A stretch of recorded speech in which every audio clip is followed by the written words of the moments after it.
Hello there, history lovers, and welcome back to Mr. P's World History Emporium, where today we're going to go all hometown local on you out there and check out a pretty neat place close to my own stomping grounds in Cleveland, Ohio. We're going to be taking a look at some history connected to one of the greatest places on Earth. What place are we talking about? That would be Cedar Point, arguably the world's greatest and best amusement park, perched on the southern shores of the Great Lake Erie, and unbeknownst to many, more than 100 years old. Now, I know that judging by the fact that I mentioned Cedar Point, you're probably expecting roller coaster history, as the place does have a large chunk of history behind it on that front. Well, not exactly. Instead, we're going to take a gander at how one gets, or how one used to get, to one of my favorite places in all the world. We're going to take a tour of something called the Cedar Point Chaussee. What the heck is a chaussee? I'll fill you in on that in just a second. But first, let me ask you a question. If you've ever been to Cedar Point, you've probably arrived in one of several ways. Slim chance you might have taken a boat, but most likely you crossed over on the 4-lane modern causeway, built in 1957, that takes you from Sandusky, Ohio, all the way to Cedar Point in scenic comfort. Or you might have taken the back entrance, what my parents and the parents of many others have always called the back way, which many do not even know about, save for the locals and the folks that have been coming to America's roller coaster for years. The back entrance, the original entrance, is called the Chaussee, which is a nice fancy French word that means paved road. Gotta love those French, always spicing plain things up. At one point, this was the only way to get from the mainland to the point in your car. What's the history of the Chaussee? Why is it special? Well, here's a little background. In 1911, George A. Beckling, who managed Cedar Point through one of its greatest periods of growth, from 1897 to 1931, announced plans to build a new road to the park to connect it to the main roads coming into nearby Sandusky. Up until that time, travelers could only get to Cedar Point by steamship, but Beckling proved to be a visionary when it came to finding a way to take advantage of the automobile's new popularity and weather the decline of the steamships as the major means of travel into the area. Ohio's roads were slowly but surely filling up with the newfangled Model T Fords, and in order to cash in on the popularity of the new way to go, Beckling knew he'd have to get folks to Cedar Point in a new way, by car. To make the road even more fancy, the new road was one of the first concrete roads in Ohio, and people saw it as a great achievement in engineering. The 2-lane highway ran 1 mile north to Lake Erie, then turned westward for another 6 miles along the length of the peninsula, heading into the park. The finished route opened to the public on July 19, 1914, with more than 500 cars traveling the route right after it opened to traffic. And so the Cedar Point Chaussee came into being. However, the beautiful and modern new roadway had a flaw to it. Much of the road along the lake itself had been built on sandy soil, marshland, and loose ground. Anyone who lives along Lake Erie can tell you that building anything on ground like that along the lake is asking for disaster. Sure enough, the excitement over the road's opening was short-lived, as a series of storms between 1917 and 1919 caused washouts that destroyed much of the eastern end of the road, totally defeating the purpose of the Chaussee. But Beckling wasn't about to let a little Lake Erie destruction stop his plans. The popularity of the old road and the automobile fueled the need to reconstruct the road by abandoning the old brick and iron entrance and locating the entrance to the route 2 miles to the west at Cleveland Road in 1920. Thus shortening the entire route out to Cedar Point. That's the Chaussee you drive on today. For decades, it successfully got you from the mainland to the beaches, bathhouses, and later on roller coasters and amusement park rides that we've come to know. In 1957, Cedar Point constructed a new road into the park to alleviate the ever-increasing traffic and traffic jams going into the park via the Chaussee. The new Cedar Point Causeway became the major route into the park, although some travelers still prefer to take the more scenic Chaussee, and I'm one of them. It's an awesome and scenic ride that avoids all the traffic.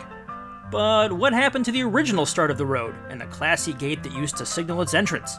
If you go there today, you'll find the gate reinstalled with a historical marker and explanatory plaque just off Route US 6 and at the entrance to the Sheldon Marsh State Nature Preserve. The original 1914 roadbed serves as the main 1-mile-long paved walking trail through the preserve. In 1954, Dr. Dean Sheldon, a Sandusky obstetrician, purchased the 54-acre tract that included the original 1914 Cedar Point Road for use as a family retreat. He was a dedicated conservationist who built a cabin on the site, but otherwise left the land undisturbed so as to attract birds and other wildlife. The state of Ohio purchased the property from Dr. Sheldon's estate in 1979, and today it is part of the 465-acre Sheldon Marsh State Nature Preserve. And as if that wasn't enough, also of interest to those who walk the trail through the preserve today is a NASA pump station located at the northern end of the road. It was originally built in 1941 to provide water for the manufacturing munitions at the Plum Brook Ordnance Works. As a tribute to the preserve's origin as part of the first Cedar Point Road, the original brick pillars and iron gates have been recreated near the entrance. You can still see them from Route 6 or from the parking lot of the nature preserve itself. Nearby, a historical marker erected by the Erie County Historical Society commemorates the important role that the road played in the development of Cedar Point. And the NASA facility is still at the end of the road, though no pumping is going on there these days. Just an empty building surrounded by forbidding barbed wire. Lucky for you, it just so happens that I made my way out to the preserve to investigate, take some footage, and give you a tour of sorts of what remains of the original Chaussee. Being a huge fan of urban exploration and of history in general, I seriously wanted to get over there and document a little-known part of Cedar Point history for all of you out there. So settle in, travel along with me, and see what there is to see on the old Chaussee.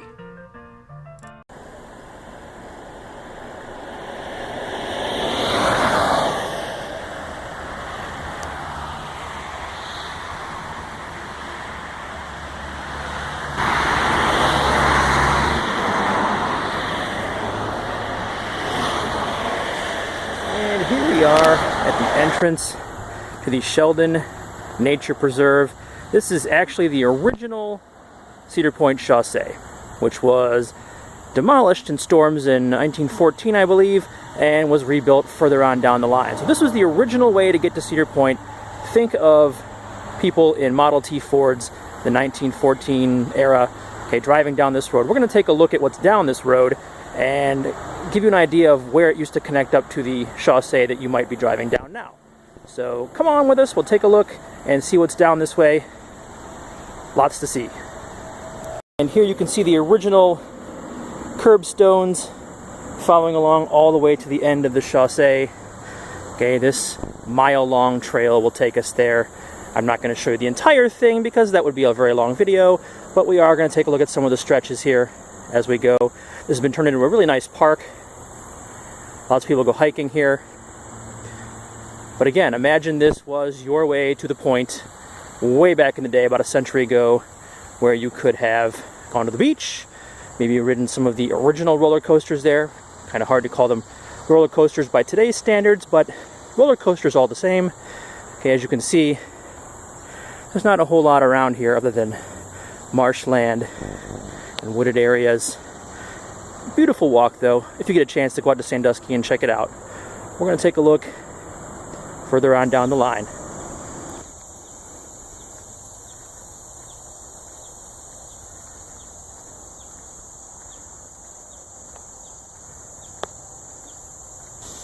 More of the original curbstone here.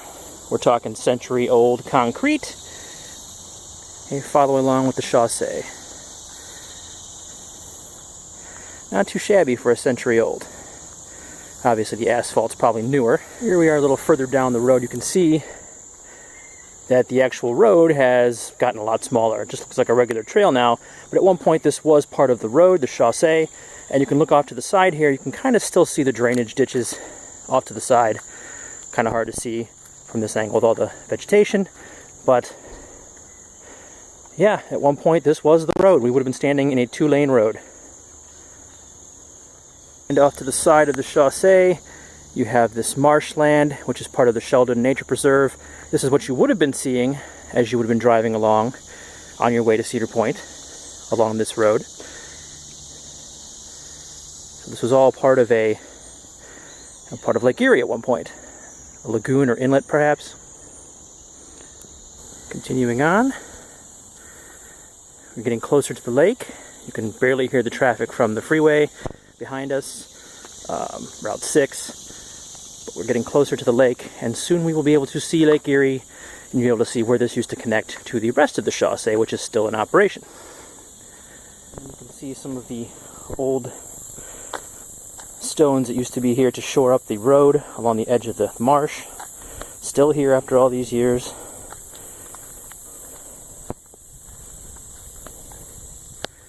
and off to the left, the marsh.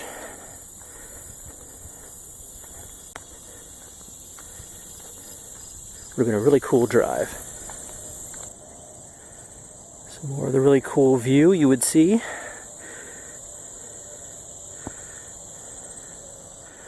Very tranquil and pristine. Probably doesn't look too much different than it did a century ago. See these telephone poles, or power lines, whichever you want to call them. I don't know which they are. But these are actually heading towards something we're actually going to see at the end. A little bonus at the end of this trip. Turns out the government had a use for the end of this line years back. We're going to see what that actually is. Kind of an unexpected thing. If you listen carefully, you can hear the waves of Lake Erie. We are coming towards the end of this portion of the Chaussee. It's a very popular spot for people to go hike and take pictures, and there's a beach, which we're going to see here very shortly.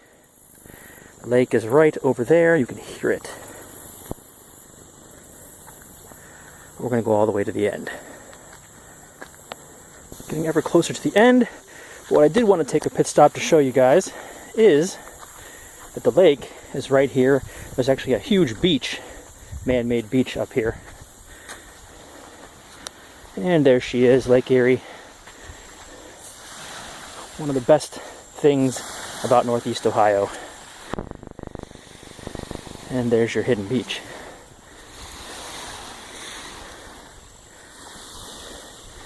Apparently this is now a private beach, which I will not be able to explore, but that's okay. And this is where things start to get rough. We're going to go from pavement to mud and sand real quickly here. We are almost at the end of our travels. But first, take a look at these turnarounds. You can see that people have been here to maybe bring in more sand. Unsure. But what I did want to show you all, off to the left here, was built much later, when they no longer had a real use for this. Is an old facility that's chained up that used to belong to NASA, which actually I think still does belong to NASA, but is unused. What this facility was used for, I'm not sure. Some kind of testing facility back when we actually had a space program worth mentioning. Some kind of testing, some kind of facility right here on Lake Erie, right in our backyard. Not a very big place. I'm not feeling very adventurous today, or I would climb the fence, but as you can see, it's razor wire, it's barbed wire. We're not going to mess with that. 3 leg injuries in a summer is enough for me, but we'll find out what this is all about later. Interestingly, I did not notice this, but if you look over there, you can see dredging equipment. That's definitely dredging equipment for bringing stuff up off the bottom of the lake, sand, dirt, what have you. I would love to know what this facility was used for back in the day. To my knowledge, nobody uses it anymore. It's just sitting here, empty. No identifiable way in to check out the place. For all I know, it's under surveillance. I don't know. I don't know why anybody would. But it's sitting here at the very end of the old Chaussee in the Sheldon Nature Preserve, collecting dust. So I thought we'd at least document that. If anybody ever wants to come here and explore the place, that's up to you. I'm not equipped to do that today. Nor do I feel like dealing with police today, so we're going to have to hold off on that. Nope, absolutely no way in. I've already checked. Although there is an open area in the window there, which might get you in. Maybe. All I can see is this fallen log that's over the razor wire. If you dare to go through all of that to get in it, be my guest. But last little bit of concrete left to the old Chaussee. We are actually going to walk down this little path here, which will take us to the very end, so we can see where this place used to go.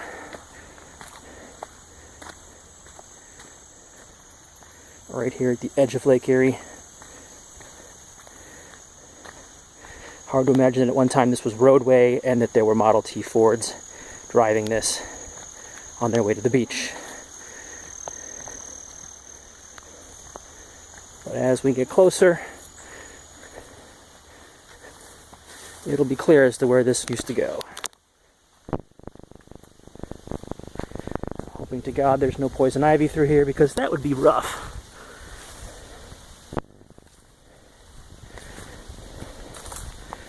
Here we are coming to the edge. This was all obviously added much later as landfill to keep this from eroding. Lake Erie in the wintertime is notorious for destroying seashore.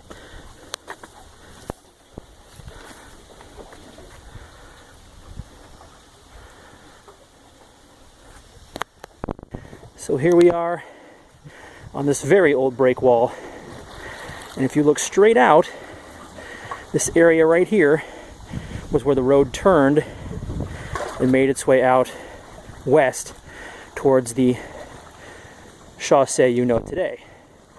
It's very hard to see. There are white buildings out there. Those are actually condos built. If you drive the Chaussee today, you'll actually see where the road turns. That used to connect up there. So all of this here used to be marshland, sandbars, that kind of thing. And that storm back in the teens wiped it out. And again, that's where the Chaussee used to be.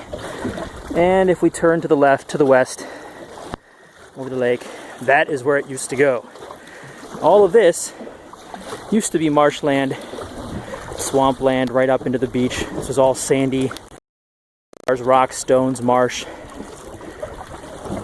And they dug it up, dredged it up, and built a causeway out there, the Chaussee. And again, that was wiped out in a major storm shortly after it was built. If you look really carefully out there, probably won't be able to see it, but Cedar Point is out there. The world's greatest amusement park in the world is right out there on Cedar Point. And about a half-mile away is the rest of the Chaussee that will take you there. Full of all kinds of amazing, beautiful homes, cottages, that kind of stuff. If you're ever out in Sandusky, take a drive up the Chaussee, check it out. Great stuff. And of course, go to Cedar Point. It's worth it. This is part of the Chaussee, but I thought we'd take a little stroll down the break wall, which was built sometime in the distant past. Probably not quite that far back, but this was probably built to keep erosion down, but it's still a cool piece of history. Few people probably even know this is out here. This is all made of concrete and metal, steel. Probably all the dirt you see out here was dredged up out of this, which is now a bay or inlet of Lake Erie, to keep further erosion down. So as we keep walking, you know, I doubt few people ever come out here or know that this is here, but it's a pretty cool walk with a cool view. Great view. If you're ever interested in taking a nice stroll with nobody around, this is the place to go. Not too far from Sandusky, probably about 5 miles away. About 40 minutes from Cleveland.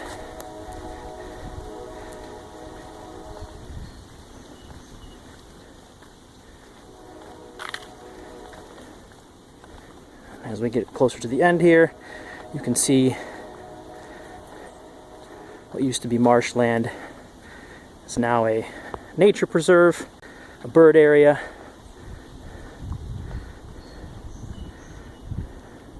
Kind of a little bay. Beautiful stuff. And there you have it. I hope you enjoyed this little voyage into a usually unknown part of Cedar Point and northeastern Ohio history, and consider heading out to the Sheldon Wildlife Preserve to check it out for yourself. It's well worth the drive, and the sunsets are phenomenal. Imagine what it must have been like a century ago, hitting the end of the Chaussee in your Model T to see the beautiful blue waters of Lake Erie staring you back on your way to the beach weekend at Cedar Point. Take a look at some of the suggested videos for more on Cedar Point history, and please subscribe to the channel for more historical explorations, oddities, and world history galore. Until next time, this is Mr. P signing off. We'll see you next time for another chapter in excellent historical awesomeness.